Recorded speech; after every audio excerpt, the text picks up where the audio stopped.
Ang kasaysayan ng bisikleta ay may mahabang pag-unlad at pagbabago. Dito ay ang mga pangunahing yugto sa pag-unlad ng bisikleta. 1. Draisine, 1817. Ang unang bisikleta ay ginawa ni Baron Karl von Drais noong 1817 sa Alemanya.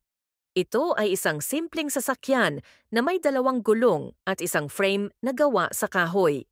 Ang mga gumagamit nito ay kinakailangang tumakbo sa pamamagitan ng paa nila sa lupa upang makagalbew. Dalawang, velosipede, 1860. Noong 1860, ang disenyo ng bisikleta ay pinabuti at ang mga pedal ay nailagay. Ang velosipede ay isang bisikleta na may mga pedal na nakakonekta sa gulong sa harap. Tatlong, penny farthing, 1770. Noong 1770, ang penny farthing ay naimbento. Ito ay isang bisikleta na may isang malaking gulong sa harap at isang maliit na gulong sa likod. Ang penny farthing ay popular noong panahong iyon, ngunit ito ay may mga problema sa pag-stabilize at pag-control. 4. Safety bicycle, 1880s. Noong taong 1880, ang safety bicycle ay naimbento.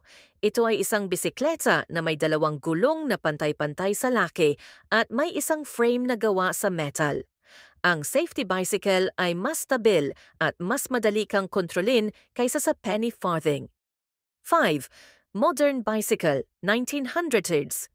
Noong taong 1900, ang modern bicycle ay naimbento.